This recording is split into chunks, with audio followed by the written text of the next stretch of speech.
बोलिए सदगुरु कबीर साहेब की जय। अजर अमर त्रय काल जो अनंत चेतन, निज अनुभव से जान जात जो शांति तेज घन, निर्विकार निर्द्वंद सदा सर्वोपरि सोई, तेहित दीप्य रहणि उद्बोधक जोई, विघ्न हरण मंगल करण तेहि नित्य ध्यावत, शीश झुकावत दास श्री गुरुवर के चरण चित। गोरखी की बगीची कबीर आश्रम आगरा से पधारे श्रद्धेय संत श्री रामजी साहेब जी और भिन्न भिन्न आश्रमों से पधारे विरत विवेक संपन्न संत गुरुजन, मुद मंगलमय धर्म प्रेमी बंधुओं, श्रद्धा मूर्ति देवियों, सिरसा जिला के अंतर्गत जमाल पंचायत के अंतर्गत कुताना गांव के समाधि स्थल के कबीर आश्रम के प्रांगण में हम आप सब सत्संग स्थल में बैठे हुए हैं। अभी संतों के सुंदर सुंदर विचारों से लाभ ले रहे थे।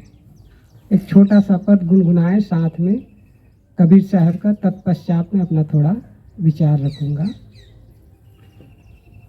मनुष्य का जीवन हम सबको बड़े सौभाग्य से मिला हुआ है। ये चुनरी के समान है, इस चुनरी को संभाल कर रखना है। इस पर एक भजन है सदगुरु कबीर साहब का, आप सब भी पीछे से बोल सकते हैं। ये चुनरी है अनमोल, दिन दिन भजन करो। ये चुनरी है अनमोल, दिन दिन भजन करो। भजन करो रे भाई भजन करो, ये चुनरी है अनमोल, दिन दिन भजन करो। ये चुनरी मोह प्यारी लागे, ये चुनरी मोह प्यारी लागे। दिन दिन करत किलोल, दिन दिन करत किलोल, दिन दिन भजन करो। भजन करो रे भाई भजन करो, भजन करो रे भाई भजन करो। ये चुनरी है अनमोल, दिन दिन भजन करो। जब चुनरी का जन्म हुआ था, जब चुनरी का जन्म हुआ था, बजे नगर में ढोल। दिन दिन भजन करो, भजन करो रे भाई भजन करो। ये चुनरी है अनमोल, दिन दिन भजन करो।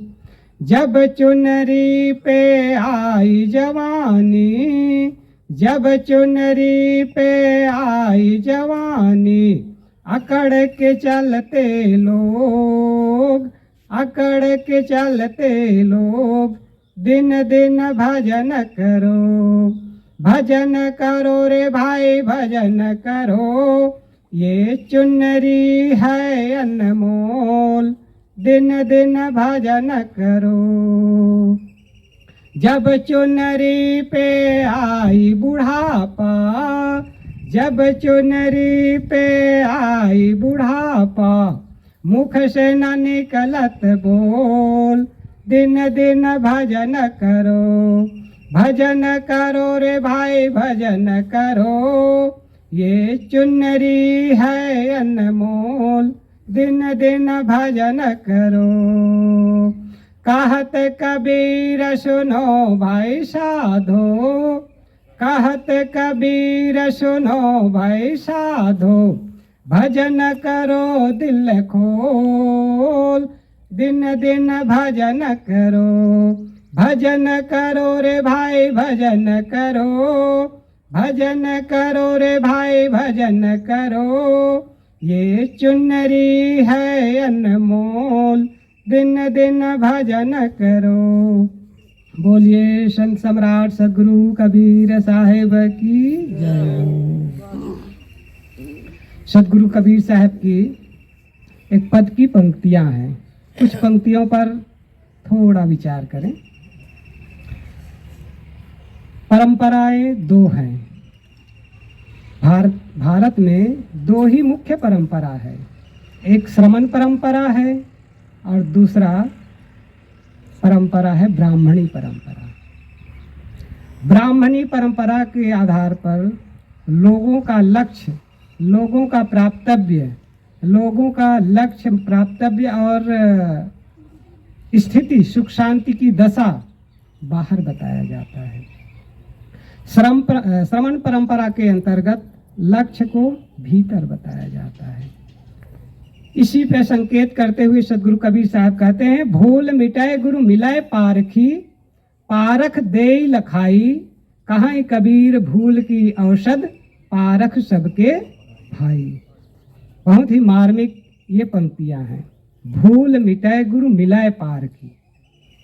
आज आदमी भूल में पड़कर भटक रहा है। भूल के कई कारण होते हैं।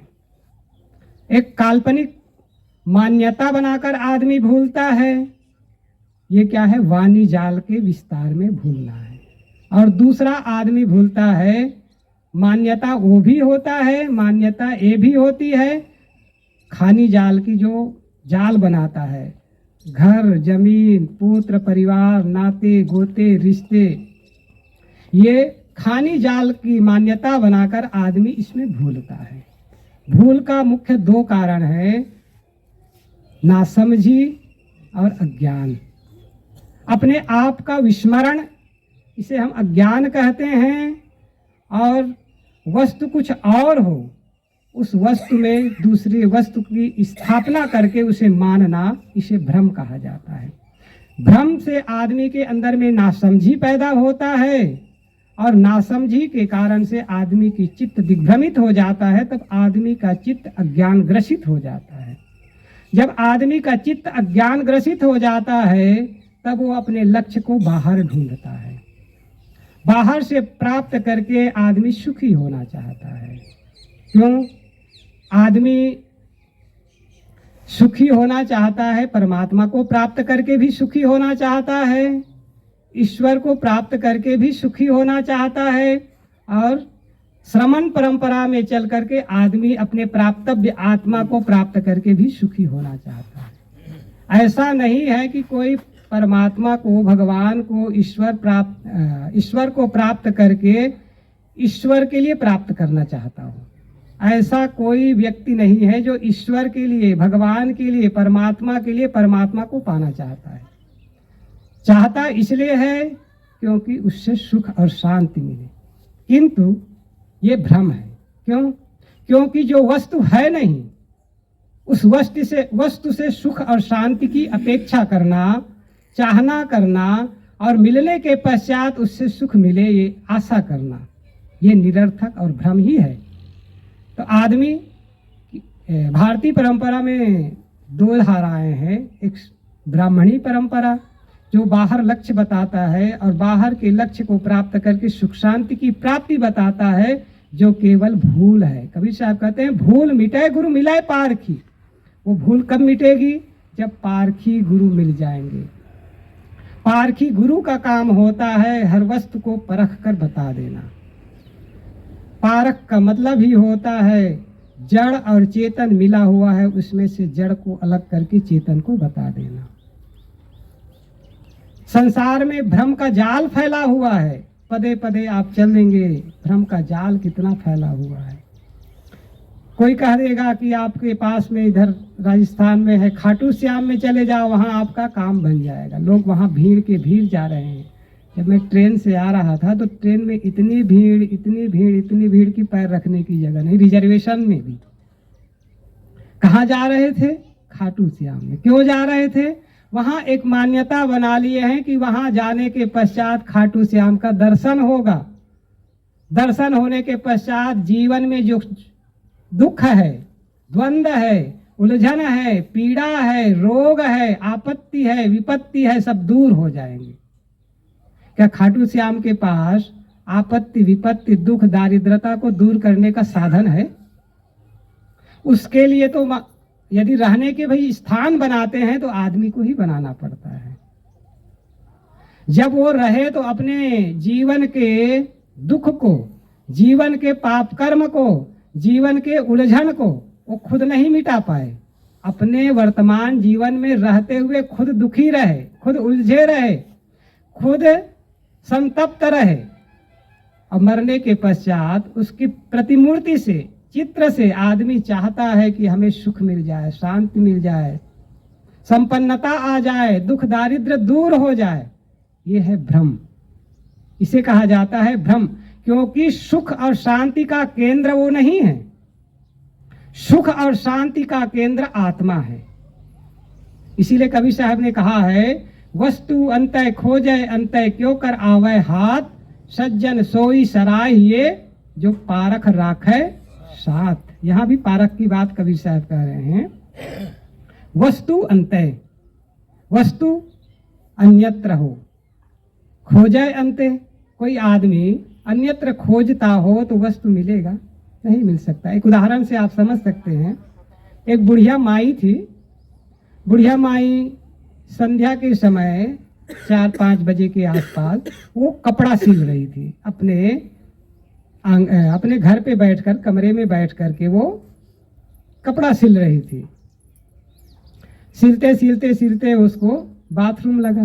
बाथरूम गई, अंधेरा होने वाला था और उसने कपड़ा और सुई रखी और बाथरूम गई। बाथरूम से आई, अंधेरा थोड़ा और ज़्यादा हो गया और कपड़े में ही उसकी सुई उलझ गई।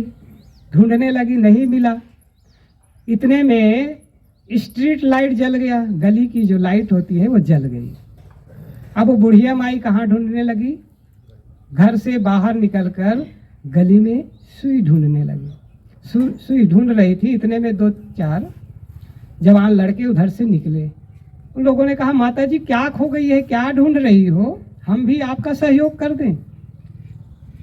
क्योंकि जो बच्चे थे वो संस्कारी थे। उन लोगों ने कहा, माता जी आपका क्या खो गया है, हमें बता दो, हम ढूंढ देंगे। अंधेरा हो गया है, लाइट जली हुई है, आपको दिखाई भी कम देती होगी, बताओ। उसने कहा, बेटा मैं कपड़ा सिल रही थी तो सुई खो गई है, उसी सुई को ढूंढ रही हूँ। वो लड़के भी ढूंढने लगे। ढूंढते ढूंढते सुई नहीं मिली तो बच्चों ने कहा, लड़कों ने कहा, माता जी सुई कहाँ पर गिरी है, आपने कहाँ रखी है, केवल इतना बता दो तो वहीं पर हम ढूंढें ताकि जल्दी से सुई मिल जाए। अब वो माता जी क्या कहती है? कहती है, बेटा मैं कपड़े सिल रही थी कमरे में और बाथरूम गई, आकर के ढूंढी, सुई नहीं मिली। तब वो बच्चे कहते हैं, माता जी स्ट्रीट लाइट हजारों जल जाए और गली में आप सुई ढूंढेंगी तो सुई ने मिलने वाली नहीं है। सुई कहाँ मिलेगी? कमरे में खोई है तो कमरे में ही मिलेगी। यही दशा संसार के सब लोगों की है। खुद की पहचान नहीं होती है, अपने आप की पहचान नहीं होती है। ये है भूल। अपने आप को विस्मृत, अपने आप का विस्मरण होना ही भूल है। आदमी अपने को क्या मानता है? नाम से जोड़ता है, अपने को नाम मान लेता है। पद से जोड़ता है तो पद को अपना रूप मान लेता है। घर में पति है तो अपने आप को पति मानता है, पत्नी है तो पत्नी मानती है, और कोई रिश्ते नाते में है तो वो मानता है, या कोई जाति वाला है तो जाति का रूप में अपने आप को मानता है। एक घटना मैं बताता हूँ। मैं गुजरात में एक बार था, ऐसे ही सत्संग हुआ तो जो सत्संग का आयोजन करा रहे थे वो शिक्षक थे, टीचर थे। तो अपने टीचर मित्रों को भी इनवाइट किए थे, तो वो सब भी आए हुए थे। सत्संग के पश्चात एक शिक्षक और थोड़ी देर तक बैठे तो उनसे केवल इतना ही पूछा गया कि बताइए आप कौन हैं। सत्संग चर्चा में आत्मज्ञान की चर्चा हुई थी कि आत्मा की स्थिति क्या है, आत्मा कहाँ रहता है, आत्मा की प्राप्ति कैसे हो, इन सब चीज़ों पर चर्चा हुई थी। तो उनसे केवल संकेत में पूछा गया कि आप कौन हैं। उसने क्या जवाब दिया पता है? उसने कहा कि मैं शिक्षक हूँ। पहला जवाब था कि मैं शिक्षक हूँ। तो उससे कहा गया कि आपका पेशा नहीं पूछा गया, आपका धंधा नहीं पूछा गया कि आप क्या करते हैं, आपसे केवल इतना ही पूछा गया कि आप कौन हैं। तब वो फिर रुकते हुए फिर बोलता है कि मैं पटेल हूँ। पहली बात में उन्होंने कहा अपना पद बताया, पद को नकार दिया गया। तब वो दूसरी बात में बताता है पटेल, अपनी जाति को पहले रखता है कि जाति के रूप में अपना पहचान बताता है। मैं पटेल हूँ कहा तो हमने कहा कि आपकी जाति हमने नहीं पूछा, आप किस जाति के हैं। तब तीसरी बार में उसने कहा कि अमुक मेरा नाम है, महेश पटेल मेरा नाम है। तो हमने कहा आपका परिचय भी हमने नहीं पूछा है, आप कौन हैं। तो चौथी बार में उसने कहा कि मैं 4-5 फीट का खड़ा हुआ इंसान हूँ। तब हमने कहा कि आप इंसान हैं, अच्छी बात है, लेकिन हमने ये नहीं पूछा है कि आप इंसान हैं कि क्या प्राणी हैं। हमने केवल इतना ही पूछा है कि आप कौन हैं। फिर आखिरी बार वो कहता है कि मुझे ये समझ में नहीं आ रहा है और घबराहट हो रही कि मैं कौन हूँ, ये उसने कहा। तब मैंने कहा कि आप कह रहे हैं कि मेरे को घबराहट हो रही है, मेरे को समझ में नहीं आ रहा है कि मैं कौन हूँ। ये शब्द जो कहने वाला कौन है, मैं कौन हूँ, ये कहने वाला शब्द कहने वाला कौन है। तब वो आदमी फिर घबराहट में कहता है, ये मुख बोलता है। बता तेरे मुख से कौन बोलता है, तू बोलता है कि मुख बोलता है। बता तेरे मुख से कौन बोलता है। ये मैं की आवाज आती कहाँ से, आती जहाँ से बैठा वहाँ कौन। घर तुझे पता है बंदे जरा तू बताना, बता तेरे मुख से कौन बोलता है। तू बोलता है कि मुख बोलता है। कौन बोलता है? मुख बोलता है।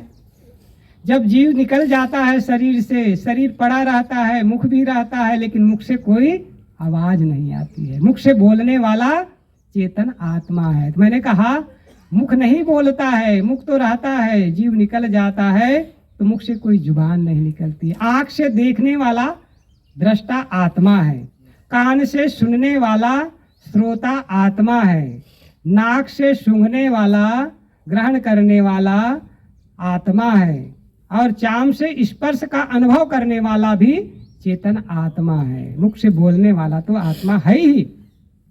इस चीज को न समझने के कारण से आदमी सत्संग भी करता है, फिर भी अपने आप को नाम से, पद से, रूप से, प्रतिष्ठा से, जाति से इत्यादि से जोड़ा हुआ है। फिर आत्मा का बोध कहाँ? आत्मा का पता है। आत्मा को हम जानते हैं कि जीव सबके घट में है, इतना हम जानते हैं, लेकिन बोध नहीं है। बोध तब होगा जब नाम रूप गुण कर्म पद प्रतिष्ठा इत्यादि से ऊपर उठकर हम आत्म भाव में जिए। आदमी जानता समझता सब कुछ है, किंतु आत्म भाव में जीना बड़ा कठिन होता है। पंडित वही होता है जो समदर्शी होता है, आत्म भाव में जीता है। मैंने कहा था शुरू में, दो परंपराएं हैं। ब्राह्मणी परंपरा का पंडित वो होता है जो कर्म कांड कराता है और कर्म कांड के बल पर परम तत्व की प्राप्ति और सुख शांति की प्राप्ति बाहर बताता है। वो कर्म कांडी ब्राह्मण और पंडित कहलाता है। किंतु श्रमण परंपरा के आधार पर सदगुरु कबीर साहब पंडित का उदाहरण अपने पद में बारंबार दिया है। बुझ बुझ पंडित मन चितलाए, कबही भरल बह कबही सुखाए, खन उबय खन डूबय खन अवगाह, रतन न मिले पावय नहीं था, रतन न मिले पावे नहीं था। कबीर साहब कहते हैं बुझ बुझ पंडित मन चितलाए। यहाँ पर उन ब्राह्मणी पंडितों को नहीं संबोधित कर रहे हैं कबीर साहब। कौन समझ सकता है अपने मन को? जो साधक होगा, जो आत्मज्ञानी होगा, जो जिसका भूल मिटी होगी, जो आत्मा को समझता होगा, वही समदर्शी ब्राह्मण पंडित ही अपने आप को समझ सकता है। तो श्रमण परंपरा के आधार पर पंडित उन्हें कहा जाता है जो अपने आप को जानता है, जिसका चित्त समदर्शी हो जाता है। इसीलिए कहा गया है सत्यासत्य विवेकनी बुद्धि पंडा यस्य बुद्धि पंडा सा पंडिता। ये शास्त्रों में कहा भी गया है, जिसकी बुद्धि सत्य और असत्य का निर्णय करती है। आ गए ना हम पारख पे। शास्त्रों का वचन है किंतु वो भी पारख में आकर ही रुक रहा है, पारख में आकर ही टिक रहा है। सत्यासत्य विवेकनी बुद्धि, जिसकी बुद्धि सत्य और असत्य का निर्णय करती है, जड़ और चेतन का निर्णय करती है, नीर क्षीर का निबेरा करती है, जिसका चित्त, जिसकी बुद्धि, वो उसकी बुद्धि प्रज्ञावान होती है। पंडा शब्द जो बना हुआ है प्रज्ञा से बना हुआ है। जिसकी बुद्धि प्रज्ञावान होती है वो पंडित होता है। तो कहने का तात्पर्य है, कबीर साहब कहते हैं भूल मिटे गुरु मिलाए पारखी। भूल कब मिटेगी? जब पारखी गुरु मिल जाएंगे। पारखी गुरु बताएंगे कि तुम्हारा सुख का केंद्र बाहर नहीं है, सुख का केंद्र, शांति का केंद्र भीतर है, वो है आत्मा है। उसे ना जानने के कारण से आदमी बाहर भटकता है, बाहर भ्रम में पड़ करके उसे खोजता है। पूज्यवर गुरुदेव जी ने कविता में कहा है, सुख ढूंढ रहे तुम वन में गिरिगहवर के कंदर में, पर पता नहीं तू पाया वह है तेरे अंदर में। तेरे ही अंतस्थल में सुख सागर लहराता है, पर तू विपन्न हो करके दर दर ठोकर खाता है। घर में, वन में, मंदिर में, सेठों के गोदामों में, नृप के कोषागारों में, नभ के तारों तारों में, पूरब में व पश्चिम में, ठाकुर मंदिर द्वारों में सुख शांति नहीं पाओगे। जब मन विषयों से मुड़कर अपने में आ जाएगा, सब चंचलता को तजकर स्थिरता को पाएगा, तब सुख का स्रोत खुलेगा जो है अनंत अपने में।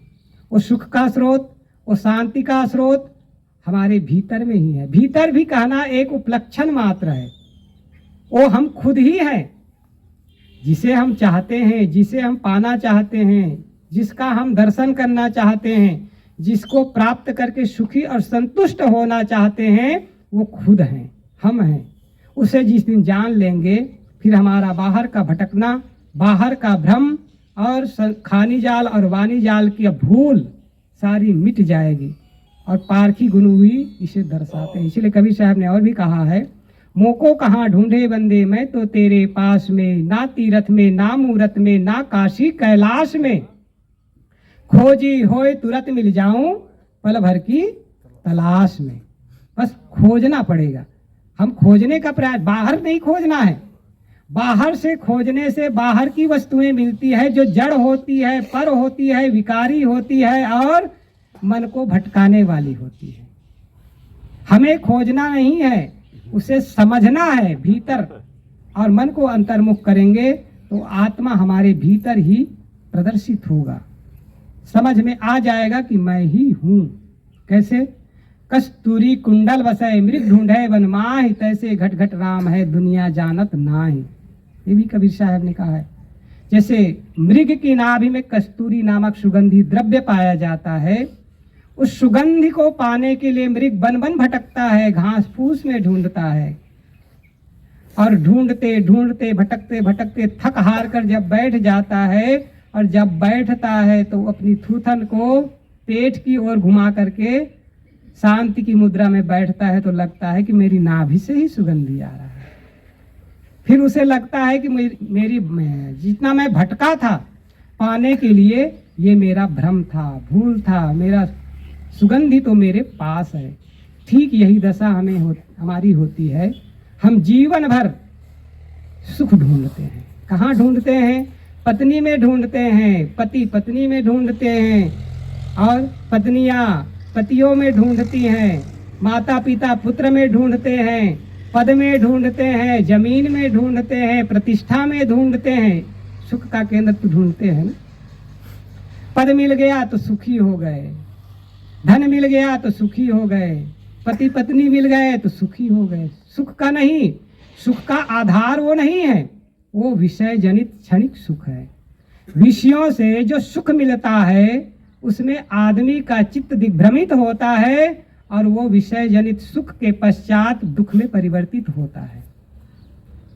और दुख में ही परिवर्तित नहीं होता है, सारी चिंता, उलझन और पश्चाताप का भी कारण बनता है। वो क्षणिक सुख विषय से जो मिलता है उसके पश्चात उसके पीछे दुख की श्रृंखला लगी होती है। किंतु आत्मजनित सुख जब चित्त स्थिर होता है, मन विषयों से मुड़कर अपने में आ जाएगा। उसको पाने के लिए दो साधन हैं।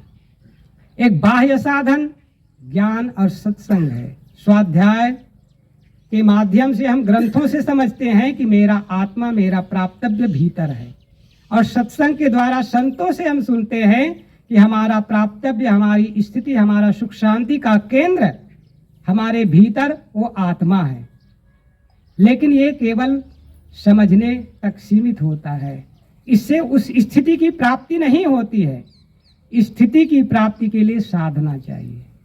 जब तक साधना की गहराई में नहीं उतरेंगे, ध्यान और समाधि की स्थिति में नहीं जाएंगे, तो आत्मा की स्थिति नहीं होगी, आत्मबोध नहीं होगा। आत्मज्ञान जरूर होगा, आत्मज्ञान और आत्मबोध में अंतर है। शास्त्रों से पढ़कर, ग्रंथों से पढ़कर, सत्संग से जो सुनकर हम जानते हैं कि आत्मा मेरे भीतर है, ये आत्मज्ञान है। आत्मा का भी ज्ञान हुआ है, भीतर से तृप्ति नहीं आई है। क्यों? क्योंकि अभी भी हमारा मन अतृप्त होता है। धन के लिए, पद के लिए, प्रतिष्ठा के लिए, जमीन के लिए, मकान के लिए और सांसारिक सुख के लिए चाहना अभी बनी है। इसका मतलब हमें अभी आत्मज्ञान तो हुआ है, किंतु आत्मतृप्ति नहीं मिली हुई है। आत्मतृप्ति का मतलब होता है आत्मबोध हो जाना। फिर बाहर के प्राणी और पदार्थ के मिलने पर, छूटने पर, बिछुड़ने पर न दुख होगा और मिलने पर सुख नहीं होगा। सब में समदर्शी हो जाता है आदमी, उसे कहा जाता है तृप्ति। ये तृप्ति आती है साधना से। इसी के लिए कवि साहब कहते हैं, बुझ बुझ पंडित मन चितलाए, कबहि भरल बे कबहि सुखाए, खन उबय खन डूबय खन अवगाह, रतन न मिले पावै नहीं था। आदमी का मन इतना चंचल, अभी हम थोड़ी देर पहले सुन रहे थे, आदमी का मन इतना चंचल है, इतना चंचल है कि आदमी एक क्षण स्थिर नहीं बैठ पाता है। उसका चित्त एक क्षण स्थिर नहीं हो पाता है। हमेशा कुछ न कुछ विचारों की श्रृंखला चलती रहती है। जब विचारों का क्रम, विचारों की श्रृंखला मन में चल रही है तो हमें आत्मज्ञान कहाँ हुआ, आत्मस्थिति कहाँ हुई? मन तो आत्मा के बाहर संसार के विषयों को, पदार्थों को, प्राणियों को, पद को, प्रतिष्ठा को ही स्मरण में लगा हुआ है। फिर आत्मस्मरण कहाँ? आत्मस्मरण तब होता है जब ध्यान समाधि में हम डूबते हैं। इसके लिए कवि साहब ने कहा है, संतो सहज समाधि भली, गुरु प्रताप भयो जा दिन से, सुरति न अंत चली, जहाँ जहाँ डोलो सो परिक्रमा, जो कुछ करो सो पूजा, जब सोओ तब करो दंडवत भाव मिटाओ दूजा, आंख न मूंदो कान न रूंधो, काया कष्ट न धारो, खुले नयन हंसी हंसी पहचानो, सुंदर रूप निहारो, सबद निरंतर मनवा राता, मलिन वासना त्यागी, सुख दुख से एक परे परम पद, सो पद है सुखदाई। तो कवि साहब कहते हैं, संतो सहज समाधि भली। सहज समाधि में आप पहुंच जाएंगे तो वो दशा होती है सुख दुख से एक परे परम पद। अंतिम में वो बात बताते हैं, वो दशा सुख और दुख से परे होता है। सांसारिक सुख और सांसारिक दुख से परे आत्मजनित आनंद की स्थिति होती है। परम तत्व की प्राप्ति का आनंद होता है, वहां शांति का आधार वो होता है। वो दशा सहज समाधि से आती है, साधना से आती है। इसलिए सत्संग भी जरूरी है। सत्संग से आत्मज्ञान प्राप्त होता है और साधना से सत्संग से आत्मज्ञान मिलता है और साधना से आत्मबोध होता है। और बोध को कहा जाता है तृप्ति। जब भीतर से तृप्ति आ जाएगी तो आत्मा जैसा है हमारा उस रूप में हम लीन हो जाएंगे। तभी हमारा प्राप्तव्य हमें मिल गया होगा और सुख शांति में हम डूब गए होंगे। तो कबीर साहब कहते हैं, भूल मिटे गुरु मिले पारखी, पारख दे लखाई। वो परखा कर हर चीज को बताएंगे कि संसार के जितने भी प्राणी हैं वो केवल भूल से आपको लगता है कि मेरा है। अभी हम सुन रहे थे ना, भूला लोग कहे घर मेरा, जा घर में तू भूला डोले सो घर ना ही तेरा, हाथी घोड़ा बैल वाहना संग्रह कियो घनेरा। थोड़ी देर पहले सुन रहे थे, भूल के कारण से हम सब मानते हैं ये मेरा है, ये मेरा है, ये मेरा है, ये मेरा है, मेरा है कहते मूढ़ जन्म भर मरता, एक दिन मिट्टी के नीचे वह पड़ा पड़ा है सड़ता। और क्या होता है, मेरा मेरा मेरा कहते कहते आदमी गिरता है, मरता है और संसार से चला जाता है। जिस वस्तु की प्राप्ति के लिए दौड़ता रहा वो मिलता नहीं है और पछताते पछताते संसार से चला जाता है। तो कहने का तात्पर्य है, परख करो, अपने भीतर आत्मज्ञान प्राप्त करने के पश्चात साधना करो, ध्यान करो, चिंतन करो। और चिंतन से मन ठहरेगा, मन रुकेगा, मन स्थिर होगा। संसार के विषयों को जपना छोड़ेगा मन, तब वो जाप करेगा आत्मा का जाप। कबीर साहब ने शब्द प्रकरण के एक पहले शब्द के अंतर्गत कहा गया है, उड़ी माखी तरवर को लागे बोले एक बानी। एक उदाहरण देते हुए कबीर साहब कहते हैं, जब माखी का उदाहरण देकर कह रहे हैं, उड़ी माखी तरवर को लागी। जब मक्खी उड़ करके तरवर पे बैठ जाएगी, अर्थात समतल में पानी भर जाएगा, मक्खी ऊपर उड़ के बैठेगी तो केवल एक ही बात बोलेगी। ये एक उदाहरण दे रहे हैं। ठीक वैसे ही जब हमारा चित्त ध्यान में समाहित हो जाएगा, हमारा मन ध्यान में लीन हो जाएगा, तो केवल आत्म स्थिति का ही बात कहेगा। उसी को कहा जाता है आत्म तृप्ति, आत्मबोध। और जब आत्मबोध हो जाएगा तो भूल और भ्रम दोनों मिट जाएगा। भूल का अर्थ मैंने कहा वस्तु कुछ और हो, भ्रम का मतलब होता है वस्तु कुछ और हो और उस वस्तु में हम दूसरे वस्तु की स्थापना कर देते हैं। जैसे रस्सी में हम सांप का भ्रम पाल लेते हैं, अंधेरा हो, कुछ हल्का सा प्रकाश हो, रास्ते में चलते होते हैं, कहीं रस्सी पड़ी हो या डंडा पड़ा हो, लगता है सांप पड़ा है, भ्रम हो जाता है ना। इसे कहा जाता है वस्तु कुछ और है, मान कुछ हम और लेते हैं, इसे कहा जाता है भ्रम। सीपी में चांदी का भ्रम होता है, वैसे ही पति और पत्नी में सुख का भ्रम होता है, पदार्थ में, पद में, धन में सुख का भ्रम होता है। ये सब भ्रम है। भ्रम मिटेगा, गुरु बताएगा जिसमें तुम सुख मान रहे हो सुख का केंद्र नहीं है, वो दुख का केंद्र है। उससे हम हटते हैं, खानी जाल से हटते हैं। फिर हम भूल बैठे हैं कि हमारा सुख का केंद्र बाहर है, धन पद जमीन है। उसे बताते हैं तुम्हारा सुख का केंद्र, हमारा सुख का केंद्र आत्मा है, उसमें मन को लगाओ तब वो मिल जाएगा। तो जब भूल मिट जाती है, जड़ पदार्थों से मन हट जाता है, आत्मा में डूब जाता है कि मैं शुद्ध चेतन आत्मा हूँ। इस प्रकार से मन में भाव आता है और उसमें हमेशा मन लीन रहता है, इसे कहा जाता है आत्मबोध।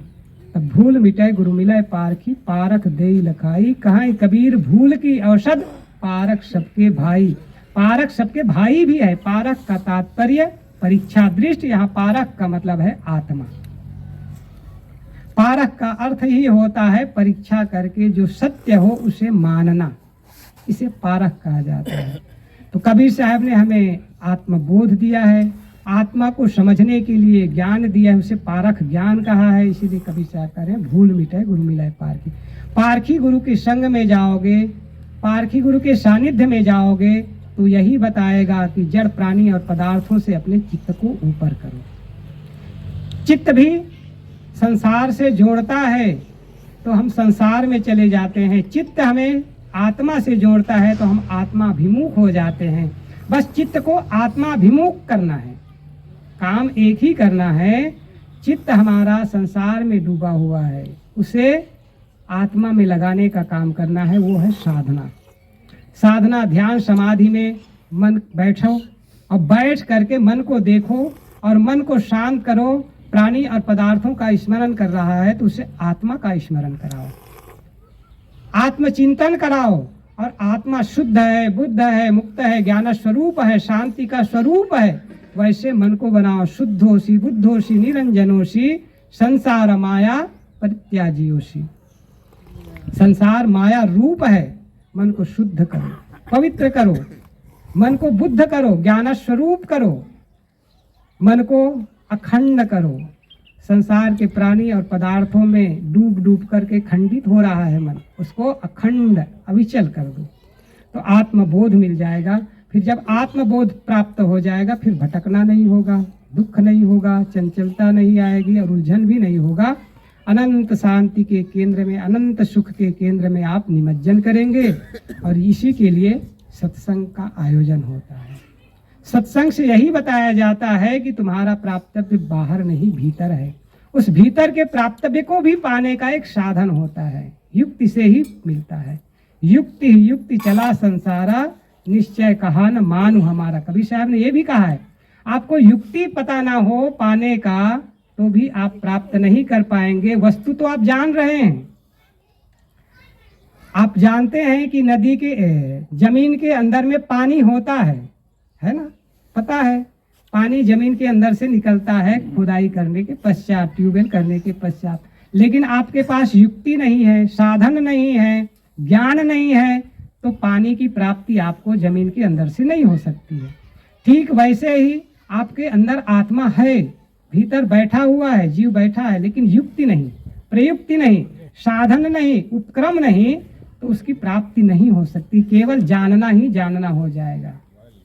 जानना काफी नहीं है, उसकी प्राप्ति के लिए साधना पूर्णता है। तो ध्यान समाधि के गहराई में डूबने का भी काम करें और आत्मा की प्राप्ति के लिए मन को लगा करके समाधि में लीन करने का काम करें, तो वो परम तत्व प्राप्तव्य जो मोक्ष है उसकी प्राप्ति हो जाएगी और आत्म स्थिति में निमज्जन करके सुखी हो जाएंगे। तो मैं आप लोगों के बीच थोड़ी देर बोला। सदगुरु कबीर साहब की पंक्तियाँ, भूल मिटे गुरु मिलाए पारखी, पारख देई लखाई, कहीं कबीर भूल की औषध पारक सबकी भाई।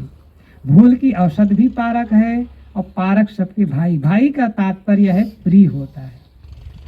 आत्मा ही सबको प्रिय है। जो ईश्वर, देवी, देवता, परमात्मा मानने वाला है उसे भी आत्मा अपना प्रिय होता है। उसे दुख पहुंचाओ तो वो भी प्रिय नहीं होता है। तो आत्मा की प्राप्ति के लिए साधन जुटाएं, संयम करें। केवल सत्संग और ध्यान से भी नहीं बनने वाला है, जीवन को पवित्र कर्मों में लगाना भी पड़ेगा। ऐसा नहीं है हम पाप कर्म करते रहें, गलत कर्म करते रहें, गाली झूठ करते रहें, क्रोध करते रहें, हिंसा करते रहें और ध्यान लगा लें, आत्मबोध प्राप्त कर लें, तो भी होना नहीं है। इसलिए जीवन में कर्मों का भी सुधार चाहिए, सत्संग चाहिए, कर्मों का सुधार चाहिए, मन की पवित्रता चाहिए, साधना चाहिए, सत्संग चाहिए, स्वाध्याय चाहिए, तब जीवन में आत्मबोध होगा। और जब एक बार आत्मबोध हो जाएगा, जीवन मुक्ति दशा आ जाएगी, फिर जीवन में ना भटकना होगा, ना दुख होगा, ना अशांति होगी, ना पीड़ा होगी। बस हर दशा में चित्त शांत रहेगा, चाहे गर्मी लगे, चाहे ठंडी लगे, चाहे अनुकूल परिस्थिति आए, चाहे प्रतिकूल परिस्थिति आए, चाहे अनुकूल घटना हो, चाहे प्रतिकूल घटना हो। जीवन का ये दोनों घटनाओं से मड़ा हुआ ये जीवन है। इस जीवन में सुख दुख, हानि लाभ, अनुकूल प्रतिकूलता सारी चीजें आती रहेंगी और हमारा चित्त एक रस हो गया तो न सुख, अनुकूल आने पर आनंद होगा, प्रतिकूल और प्रतिकूल घटनाएं आने पर दुख महसूस होगा। समदर्शी होना पड़ेगा, समभाव लाना पड़ेगा चित्त में। वो दशा है आत्मबोध की दशा और वो आता है पारख में स्थिर होने से। पारख हमारा स्वरूप है, पारख ज्ञान है, पारख स्थिति है, उसमें हम डूबते हैं तो हमारा चित्त एकाग्र होता है और आत्म तृप्ति मिलती है। परम सुख का एक केंद्र है। परम सुख की प्राप्ति के लिए आप सब लगे हुए हो, आप सबको अपना लक्ष्य प्राप्त हो, यही मेरी शुभकामना है। और इसी के साथ में अपनी वाणी को विराम देता हूँ। बोलिए सद्गुरुदेव की जय।